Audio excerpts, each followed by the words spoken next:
At 8:30 on the morning of the 16th of April, 1945, the men on the destroyer USS Laffey watched the first Japanese plane come out of the clouds and turn toward them.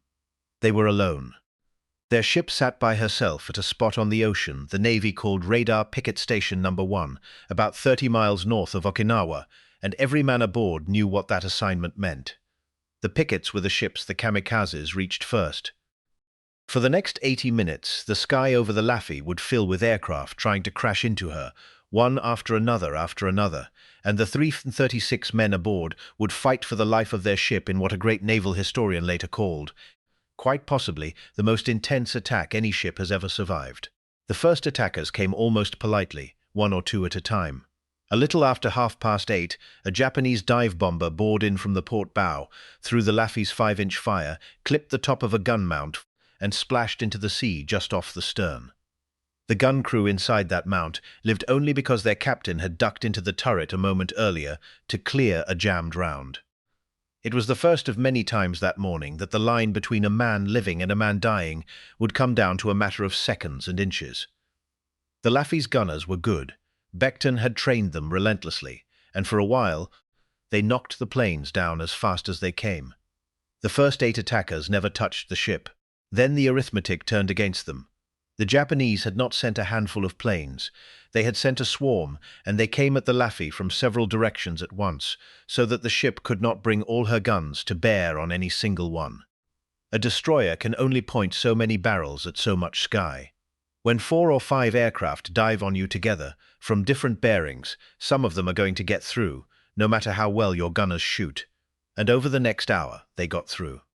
The Laffey stopped being a ship that was shooting down planes and became a ship that was being hit. It got as bad as it can get. In a span of minutes, kamikaze after kamikaze slammed into the Laffey, and bombs walked across her. Her entire stern was hit and jammed, locking her rudder so that she could only steam in a circle. Fires broke out and spread. Gun mounts were smashed.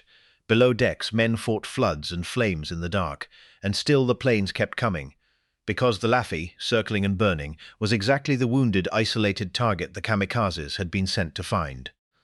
This was no longer a battle the crew could win by shooting straight. It was a battle to simply keep the ship afloat while she was torn apart around them. Please take a moment to subscribe to the channel and to give this video a like, and stay with us all the way to the end. On the bridge, Commander Frederick Becton was running a fight that was coming apart faster than he could give orders. His steering was gone, his after-guns were wrecked. Kamikazes were still diving on him, and the ones his gunners killed were replaced by more.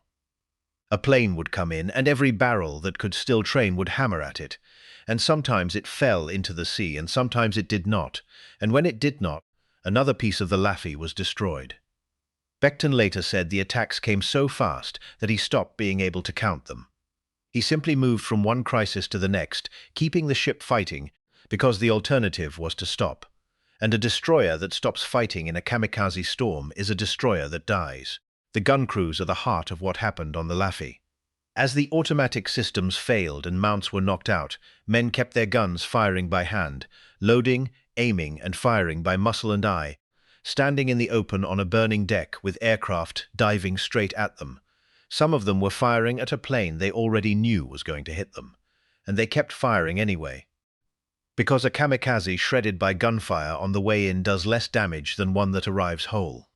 9 times that morning, a Laffey gun crew put enough metal into an incoming aircraft to bring it down before it could reach the ship. 9 kills, from one small destroyer, in a little over an hour, while she was being wrecked. The ones that hit cost the Laffey dearly. By the time the attack ended, 32 of her men were dead and 71 were wounded. Nearly a third of the crew, gone in 80 minutes, on a ship of 336. Whole gun crews were lost at their posts. Men died fighting fires and flooding they could not see the end of. We are not going to describe their wounds. It is enough to say that the price of keeping the Laffey afloat was paid, in full, by her crew, and that the men who kept firing did so knowing exactly what it was costing the shipmates around them. Somewhere in the middle of it, with the ship burning and circling and the plane still coming, one of Becton's officers put to him the question that had to be asked. Should they prepare to abandon ship? Becton's answer became the Laffey's legend, and it is a matter of record. "I'll never abandon ship," he said, "as long as a single gun will fire." It was not a movie line, it was a command decision. As long as the Laffey could shoot, she could defend herself, and a ship that can defend herself can be saved. So the crew stayed and fought, and the guns that could still fire kept firing, and slowly the sky began to empty. Two things finally saved the Laffey.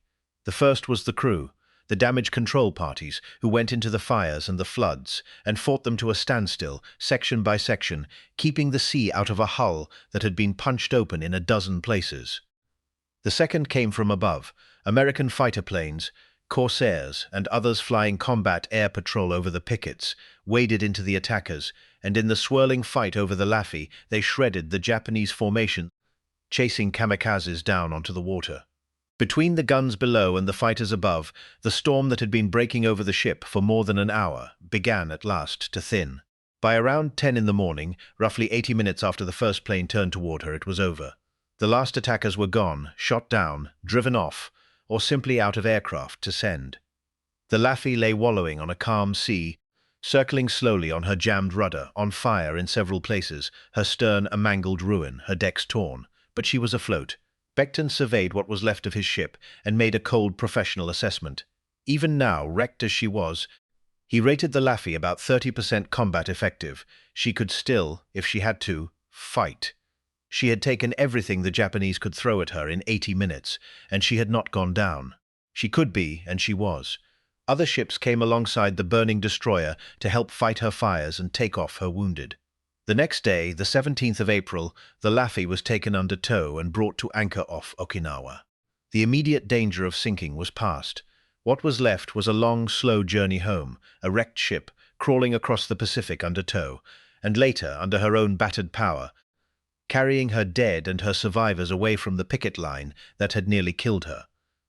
And behind her, on Station No. 1 and the other picket stations ringing Okinawa, other small ships took her place, and the kamikazes kept coming for them.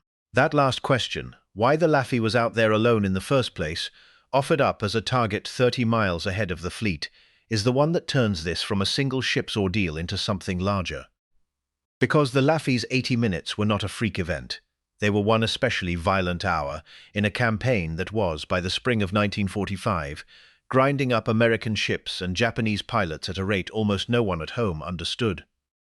To see what the Laffey really survived, you have to pull back from her burning deck and look at the whole strange, terrible battle that put her there. Before we widen the lens, stay for a moment with the men who actually saved her, because this is the part that gets lost when a ship becomes a legend. If this is the kind of history you want more of, subscribe. There's more coming. The Laffey did not survive because of her captain's famous line, or because of luck. She survived because, for 80 minutes and then for hours afterward, several hundred young men did specific, exhausting, terrifying jobs without stopping. Sailors carried shells to guns by hand when the hoists failed. Firefighters dragged hoses into compartments they could not see for smoke. Corpsmen worked on the wounded on a deck that was still under attack. What held them together was training and each other. Becton had drilled this crew until their damage control responses were automatic. And that training is the invisible thing that kept the Laffey afloat, men doing the right emergency action in the first 10 seconds before fear could take over, because they had done it 100 times in practice. And it was held together by the simple, powerful fact that every man on that ship knew the man next to him was depending on him. On a small ship, there is no anonymous crowd to hide in. If you leave your post, the men on either side of you know, and they may die for it. Almost nobody left their post on the Laffey. It cost them for the rest of their lives.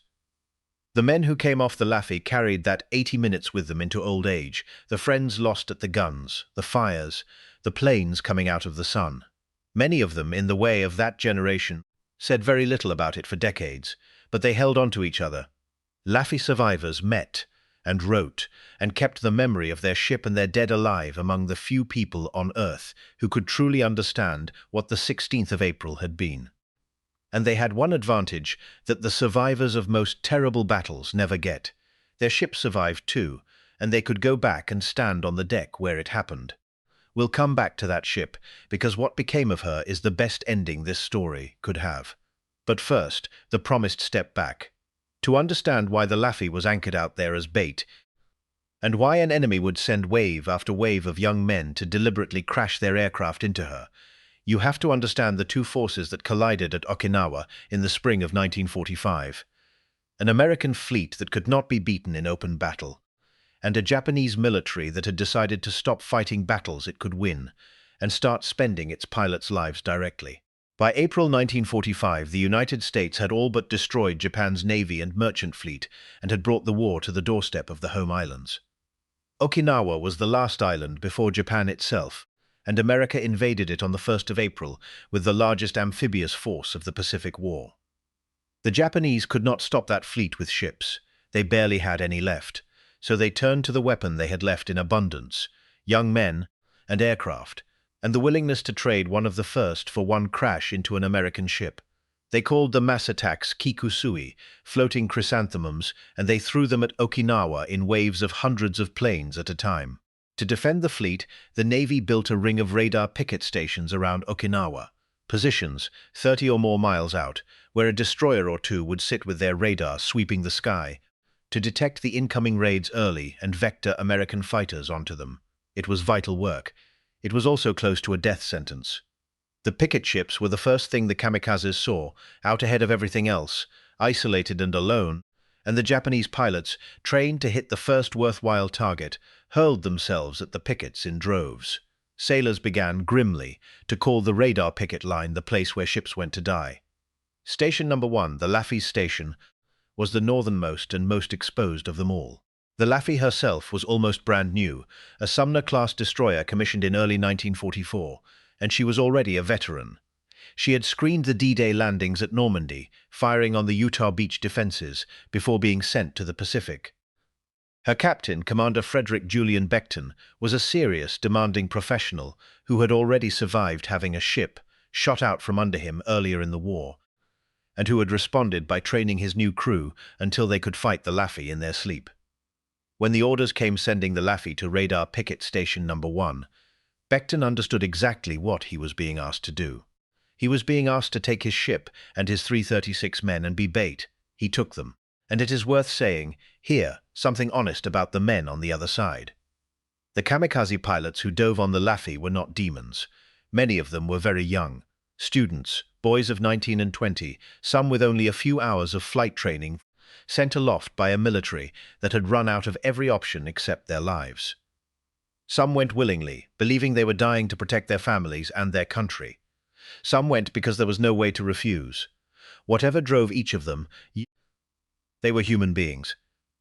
And the 80 minutes over the Laffey were the last minutes of dozens of their lives, as much as they were the ordeal of the ship. It is possible to honor the crew of the Laffey and to see the tragedy on both sides of that sky at once. The Laffey went home. Towed and then limping under her own power, she crossed the Pacific to a shipyard on the American West Coast, where workers spent months rebuilding what the kamikazes had torn apart. She was so badly damaged that by every reasonable expectation, she should have been scrapped where she lay off Okinawa. Instead, she was made whole. For her stand on the 16th of April, the Laffey received the Presidential Unit Citation, and her crew was decorated heavily. Among them 2 Navy Crosses, including one for Commander Becton, and a scattering of silver and bronze stars for the men who had kept the guns firing and the fires from winning. And then the ship that would not die simply refused to die again. She was decommissioned after the war and brought back for the Korean War. She served for years more, into the Cold War, an old destroyer that had survived the worst air attack a destroyer ever lived through and kept steaming for decades.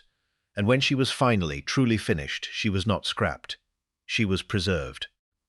Today, the USS Laffey floats at a museum in Mount Pleasant, South Carolina, the most decorated surviving American destroyer of the Second World War, and anyone can walk her decks and stand at the mangled gun mounts and put a hand on the steel that took the kamikazes on the 16th of April, 1945. 32 men of the USS Laffey were killed on the 16th of April, 1945, in 80 minutes, at a spot on the ocean called Station No. 1. 71 more were wounded. Their captain, Rear Admiral Frederick Julian Becton, lived a long life, wrote the book that keeps their story alive, and gave the ship the name that stuck, the ship that would not die. Somewhere off the coast of Okinawa, dozens of young Japanese pilots died in that same sky, sent to their deaths by a war that was already lost.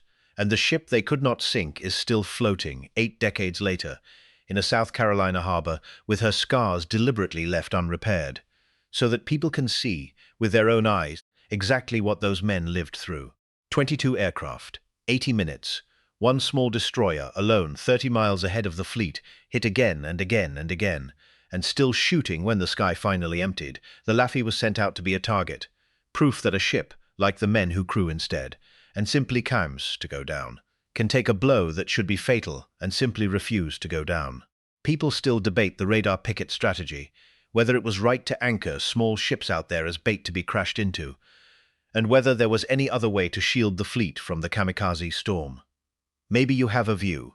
If your father, your grandfather, your uncle, anyone in your family served on a destroyer on the radar picket line at Okinawa or anywhere in the Pacific, in any branch or any role, leave their name and their ship in the comments below. Don't just leave the name. Tell us one thing about them, one thing they did or said, or one thing you remember. The men who stood at those guns deserve more than a footnote. They deserve to be remembered as people. Subscribe if you want the next story. There are more of them.